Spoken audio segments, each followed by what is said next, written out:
Você sabia que na América Latina, o Brasil é considerado o país mais avançado no uso de inteligência artificial? Ficou curioso? Trata-se de dados de um estudo da Statistical Analysis System, realizada em 8 países da América Latina, entre eles o México, a Argentina e o Chile. Vamos matutar no programa de hoje sobre esta transformação digital.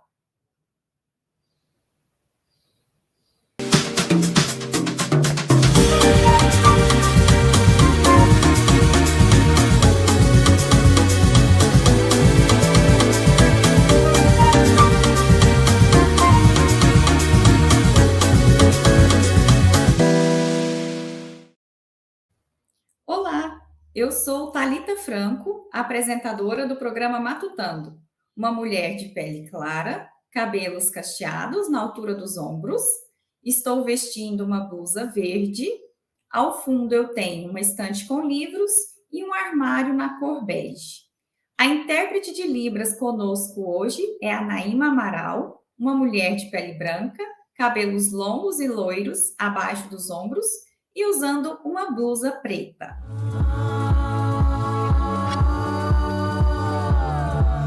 E para matutar sobre essa temática da inteligência artificial, o nosso convidado de hoje é o professor Daniel Xavier de Souza, do Instituto Federal de Goiás. O professor Daniel é doutor em ciência da computação e atualmente está coordenando a pós-graduação em inteligência artificial aplicada no campus Anápolis. E para saber mais sobre a atuação acadêmica do professor Daniel, você pode acessar o seu currículo Lattes através do QR Code disponível aqui na nossa tela. Professor Daniel, seja muito bem-vindo. É um prazer tê-lo aqui conosco para matutar no nosso programa de hoje. Professor, os estudos e pesquisas têm indicado a aceleração e crescimento do uso da inteligência artificial no nosso cotidiano. A quais fatores podemos atribuir esse uso e essa transformação digital? Olá, bom dia a todos. Sou o professor Daniel Xavier de Souza, atuo no campus Anápolis, no Instituto Federal de Goiás. Tenho concentrado minhas pesquisas na área de recuperação de informação, que é uma sub-área da inteligência artificial. Sou um homem branco, calvo, no momento estou usando roupas pretas, e atrás de mim tem alguns quadros de desenhos dos meus dois filhos, né? Essa pergunta ela é muito interessante. A sociedade, desde os primórdios, né, desde a Era do Fogo, sempre utilizou de ferramentas, né? E tem uma fala muito legal do professor Nívios Viviani, da UFMG. Ele comenta um assunto que é muito interessante. Se a gente for olhar, existem algumas tecnologias, como motor a combustão, a eletricidade e a própria web, que se caracterizam por por serem tecnologias pervasivas, ferramentas pervasivas. E aí, a inteligência artificial, ela entra nesse conjunto de ferramentas pervasivas. E aí é comum que tenha esse alcance longo em diversas áreas, né? E o que traz a inteligência artificial, indiferente a tantas outras ferramentas, é que nós a usamos com algumas ferramentas que até então não se imaginava que precisaríamos. Por exemplo, usamos para escolher um parceiro ou uma parceira que vamos sair à noite, usamos para escolher um filme, até para pedir carona, né? A gente usa, né? Agora, de fato, assim, essas ferramentas, o que elas têm por dentro que as difere de tantas outras ferramentas? O que mudou, né? Bem, o que mudou é porque, se a gente for considerar aqui uma ferramenta simples, por exemplo, declaração do imposto de renda, para construir a ferramenta, uma pessoa, um programador, foi lá e editou as regras. Olha, a pessoa teve esse gasto, vai ter esse imposto, né? Se a gente for pensar numa ferramenta como o próprio carro, teve lá um engenheiro que definiu a regra de funcionamento da suspensão, do câmbio. E no caso da inteligência artificial, a gente não precisa necessariamente definir as regras de funcionamento. A gente fala para ela, inteligência artificial, esse aqui são os meus e-mails, esses aqui são e-mails spam. Quais são as regras para definir que um e-mail é spam ou um e-mail não é spam? Então, quando a inteligência artificial, como ferramenta, passa a descobrir as regras de funcionamento, isso é um boom, né? Isso nos permite gerar funcionalidades, ferramentas diversas. E aí fica fácil, por exemplo, é possível que uma máquina conheça as regras de produção de um texto. Eu falo para ela, escreva um texto que contenha pesquisa, extensão e ensino. Aí a máquina vai lá e vai colocar um bocado de respostas, né? Eu passo para ela, desculpa, deixa eu só refazer essa parte. Eu passo para a máquina algumas perguntas, como escreva um texto que me fale sobre pesquisa, extensão e ensino, e dou para ela um texto que, por exemplo, descreva sobre o IFG ou algumas outras instituições. Então, eu alimento a máquina de perguntas e das prováveis saídas. E a máquina aprende esse padrão, que conecta isso. E aí, a partir disso, basta eu perguntar para ela, me fale um texto que me descreva como desenvolver um projeto. E ela me dá um resultado, mas esse resultado é baseado num banco de informações que foi passado. Ela aprendeu as regras, né? Poxa, aí pronto, né? Então, se a máquina começa a aprender as regras, ela está, sim, substituindo algumas tarefas que intrinsecamente eram de seres humanos. E, novamente, pervasivo em qualquer área, né? E aí as máquinas começam a aprender as regras de gerar músicas, de gerar imagens, né? Consegue aprender as regras de fazer uma previsão de chuva, por exemplo. Enfim, infinidades de questões que antes nós precisávamos gerar regras e agora não. A própria máquina consegue, de alguma forma, gerar essas regras. Então, realmente, talvez seja por isso o grande motivo da utilização dessas tecnologias na área de IA. Por conta de tudo isso, né, professor, que você já trouxe, o uso da inteligência artificial tem de fato provocado impactos significativos e transformações em diferentes dimensões da vida social. Nessa lógica, quais são os benefícios e os riscos no uso da inteligência artificial no nosso dia a dia? Assim, são ferramentas, e as ferramentas, elas, em geral, são úteis, mas quando mal utilizadas, geram problemas, né? Então, necessariamente, tem uma questão de regulamentação. Mas eu vou tentar ser mais prático. Eu vou tentar trazer aqui 2 projetos que nós desenvolvemos aqui no IFG. Um é IFG Produz, né? O IFG Produz é um sistema que carrega todos os currículos Lattes de todos os servidores do Instituto.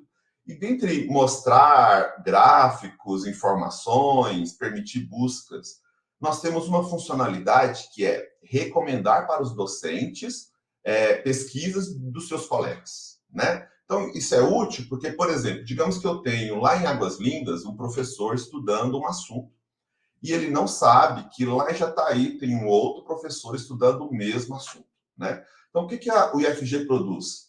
Ele aprende o comportamento do professor de Águas Lindas e aprende o comportamento do professor de Jataí. E aí, quando o professor de Jataí publica um artigo, o IFG Produz recomenda para esse professor de Águas Lindas, né, o artigo, porque o IFG Produz identificou que eles têm perfis e interesses similares, né? Um outro projeto, eu vou falar sobre o impacto disso agora, mas só para citar um outro projeto nessa mesma linha, é um projeto que estamos desenvolvendo aqui em Anápolis, que se chama Vagas Anápolis. A ideia é similar, mas agora eu tenho o empregador, que tem uma descrição da sua vaga, de oferta, né? E eu tenho meus candidatos com seus currículos, com as suas experiências. Então, como que eu consigo gerar uma inteligência artificial que identifica os termos, identifica as palavras e consegue informar para aquele candidato as vagas que melhor se adequam ao seu perfil e para o empregador os candidatos que possam atender melhor aquela vaga, né? Então, é claro, você tem uma questão de facilidade, redução de custo. Por exemplo, no caso de IFG Produz, eu precisaria alocar um servidor para fazer essa análise de atualização de pessoas que têm perfis parecidos. Então, estou reduzindo o custo disso, né? E facilitando a comunicação. No mesmo caso, o projeto Vagas Anápolis, né? Agora, então, tem as vantagens, mas temos também bastante possibilidade de desvantagens. Por exemplo, caso eu tivesse uma má intenção, eu poderia preferir algumas empresas ou alguns candidatos na hora de recomendar, né? Esse é um problema, é o manuseio incorreto, não é só o manuseio, mas é o uso incorreto, né? E tem uma outra questão que está muito quente aí, é uma área de pesquisa quente, que é o seguinte: quando a inteligência artificial absorve os problemas e padrões da sociedade, como racismo, como ceticismo e tantas outras coisas, né? Então, por exemplo, teve algumas pesquisas em bases de dados da Amazon que perceberam que algumas categorias de ofertas de trabalho eram dadas a pessoas brancas e diferenciava isso para as pessoas negras, né? Tem uma área de pesquisa em sistemas de recomendação que se chama Fairness. Os modelos precisam ser justos, dar as mesmas condições para todos os usuários. É uma área bem quente, né? Um outro problema aí bastante interessante da gente comentar é a questão da explicabilidade. Consideremos que a gente tem uma inteligência artificial que toma uma decisão sobre, por exemplo, uma cirurgia ou a direção que um carro vai tomar. E digamos que ocorra um erro porque as inteligências artificiais elas têm uma taxa de acerto, geralmente, em muitos casos, alta, mas tem erros, né? E aí, ocorrendo erro e acerto, eu preciso explicar por que da tomada de decisão, né? E na direção contrária a isso, esses modelos hoje em dia mais famosos, que têm dado os melhores resultados, eles têm uma dificuldade de explicar, de justificar a tomada de decisão. Então, tem uma área também muito forte que tenta atacar esses problemas, que é a inteligência artificial explicável. Utilizar modelos que consiga ter boa predição, ter bons resultados na hora de fazer uma inferência, mas, ao mesmo tempo, conseguir explicar, justificar o motivo daquelas ações, né? Então, esses, sem dúvida, são, assim, como ferramenta, ela é muito útil, mas como qualquer outra ferramenta, e a nossa história diz isso muito bem, a gente não pode simplesmente deixar ela disponível sem ter uma regulamentação devida sobre o seu uso e análise das suas limitações. Professor Daniel, o uso da inteligência artificial no nosso cotidiano, né, é amplo, diverso e também complexo, né? E é por isso que vamos continuar matutando sobre todas essas questões. No próximo bloco, teremos mais perguntas, mais diálogos e indicações. Voltamos já já.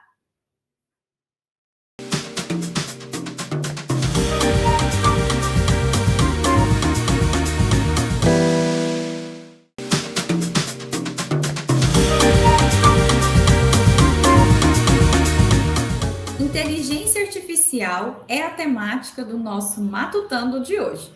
Já dialogamos sobre o uso, as transformações digitais, os riscos e benefícios. Agora vamos dialogar com estudantes do IFG através do quadro Que é Ciência.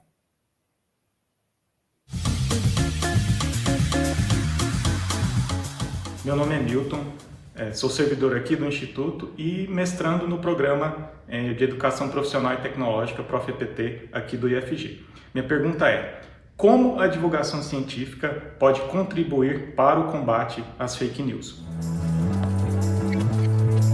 Bacana, a pergunta é extremamente contemporânea, né? É algo que a gente vive aí, bem quente. Bem, vou citar aqui tem um artigo interessante da revista Research Social Science, já traduzi, né? Esse artigo fala sobre a divulgação das notícias online, notícias verdadeiras ou falsas, né? E aí tem uma parte do texto lá que o que eles falam ao contrário do senso comum, os robôs, que geralmente criam essas fake news, aceleram a disseminação das notícias verdadeiras e falsas, na mesma proporção que as pessoas. Então, o que está implicando é que as notícias falsas se espalham mais do que verdadeiras, porque os humanos, e não os robôs, são propensos a espalhar notícias falsas sem verificação, né? Então, como a divulgação da ciência auxilia no combate das fake news, é isso. O uso da ciência, a informação, as pessoas terem conhecimento, são menos propensas a divulgar informações falsas. Me permita citar um estudo da professora Jussara Gonçalves, do Departamento de Ciência da Computação, da UFMG, num artigo de 2022. Tem 2 dados que eu queria ressaltar aqui. Primeiro, ela fez uma pesquisa considerando diversos dados de WhatsApp, né? E o que ela constatou com essa pesquisa foi que somente cerca de 28, 41% dos nós, né, dos pontos de WhatsApp, das redes de WhatsApp, repassam desinformação por robôs. Quer dizer, no pior caso, 41% são informações geradas por robôs. Você tem uma grande quantidade de desinformação, né, que são enviadas, repassadas por humano, na maioria das vezes, né? Então, o restante, esses 60%, somos nós, pessoas, eu, você, parentes, colegas, que repassam informações sem checar, né? Esse é o grande problema. Outro ponto importante, né, que cerca de 60% das mensagens novas são geradas pelos chatbots. Ou seja, quem mais gera fake news? 60% das vezes, chatbots. Mas quem repassa com mais frequência? Nós, seres humanos. Então, e isso é um ponto que, como é que a gente consegue atacar isso? Com informação, com formação, né? Conversar com as gerações e com as novas gerações, as pessoas, sobre a importância de verificar a fonte da informação. É aí que a gente vai atacar as fake news. Os chatbots têm um papel de contribuir, mas, sem dúvida nenhuma, o comportamento de nós, seres humanos, tem um peso maior sobre isso. Professor Daniel, e em contribuição aos estudos e pesquisas, nós fazemos a indicação do Núcleo de Apoio à Pesquisa, Observatório da Inovação e Competitividade da Universidade de São Paulo. E mais informações podem ser obtidas na página da USP. E dando continuidade, né, aos nossos diálogos, professor Daniel, a inteligência artificial é a simulação da inteligência humana em máquinas. Com o avanço e desenvolvimento da inteligência artificial, as máquinas estão substituindo os homens em postos de trabalhos humanos. Como que podemos avaliar essa realidade atual? Nada simples avaliar isso. Agora, a gente pode olhar um pouco para o nosso passado para ver para tentar inferir alguma coisa, né? E aí eu vou me basear aqui muito no autor Yuval Noah Harari, um professor israelense da área de história. Ele escreveu um livro bacana que explica sobre isso, o impacto da inteligência artificial. O título do livro é 21 lições para o século XXI, né? Nesse livro ele coloca um texto, ele acredita que uma nova classe de pessoas deve surgir até 2050, a dos inúteis, né? E por que isso? Bem, se a gente olhar para o passado, a gente vai lembrar de eventos como o êxodo rural, em que as máquinas substituíram os homens, e os homens, então, tinham que sair do êxodo rural porque não tinham emprego e iam para as cidades, né? Naquele momento, as máquinas estavam substituindo a característica física, a habilidade física do ser humano, né? O que acontece é que hoje as máquinas estão substituindo, em partes, em algumas tarefas, uma segunda habilidade muito importante do ser humano, que é a cognitividade, né? O ser cognitivo, né? Então, a partir daí, por cognitivo, eu estou considerando a questão de analisar, a questão de se comunicar, de compreender as emoções humanas, né? Então, a máquina começa a ter essa habilidade. E aí, do ponto de vista de uma empresa que, de repente, precisa de 100 pessoas para trabalhar, talvez, utilizando de ferramentas de inteligência artificial, ela possa, de 100, passar a precisar somente de 70, porque 30% dessa atividade vai ser necessariamente substituída por máquina, né? Que que os 70% que permanecerem vão conseguir fazer o mesmo volume de trabalho, né? Então, agora, o que nós precisamos é debater. E aqui é debater não só com profissionais da área de inteligência artificial, mas é com a sociedade, com diversas áreas. Nós tivemos um debate recente muito interessante. Nós tivemos um seminário no nosso curso de inteligência artificial e aí trouxemos professores de filosofia, história, tratando sobre ética e inteligência artificial, né? E a ideia era essa, era como se adaptar a essas tecnologias, né? Nós não podemos estar alheios a ela, porque, do contrário, estaremos suscetíveis a ter a parcela, segundo o Yuval Harari, em que seremos inúteis, né? Então, precisamos discutir alocação de trabalho, precisamos discutir limitações da inteligência artificial, para que, enfim, a gente possa ter, de fato, ganhos positivos com o uso das tecnologias na área de inteligência artificial. E o nosso diálogo hoje sobre inteligência artificial foi muito enriquecedor. Professor Daniel, o IFG agradece muito a sua participação no nosso programa de hoje. E antes de finalizar, você já fez excelentes indicações ao longo do nosso diálogo de hoje, mas está aberto o espaço para você fazer mais uma indicação de uma produção cultural sobre a temática.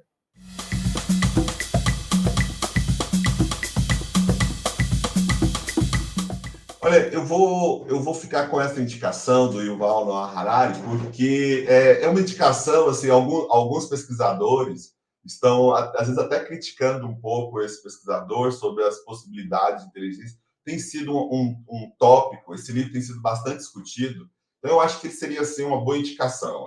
O livro comenta sobre tecnologias de inteligência artificial que existem e os impactos em diversos cenários, diversos ramos da sociedade e do trabalho. Então, sugiro o site ifgproduz.ifg.edu.br, que, sem dúvida nenhuma, traz várias informações e ao desenvolvimento dessa plataforma, inclusive da pós-graduação, tem um apoio muito forte da nossa pró-reitoria, da nossa reitoria, e aqui eu faço um agradecimento especial à professora Oneida, aos pró-reitores Brito e Lorena, que têm apoiado muito a gente na construção dessa área aqui no Instituto Federal. E aí aproveito também para agradecer o momento, a oportunidade de falar sobre isso, né? O IFG tem feito contribuições no estado de Goiás, feito pesquisa, temos parcerias com projetos nessa área de inteligência artificial, e poder compartilhar um pouco isso aqui, para mim é um prazer. Então, agradeço, parabéns pelo trabalho de vocês e toda a organização do Matutando. Professor Daniel, mais uma vez, o nosso muito obrigada. Foi muito bom matutar e aprender com você no nosso programa de hoje. Agradecemos também à Pró-Reitoria de Pesquisa e Pós-Graduação pela indicação e proposição deste episódio, em especial ao professor Vanderlei Azevedo de Brito. E o nosso Matutando pela Ciência de hoje fica por aqui. Siga nossas redes sociais e sexta-feira que vem tem mais. Tchau, tchau!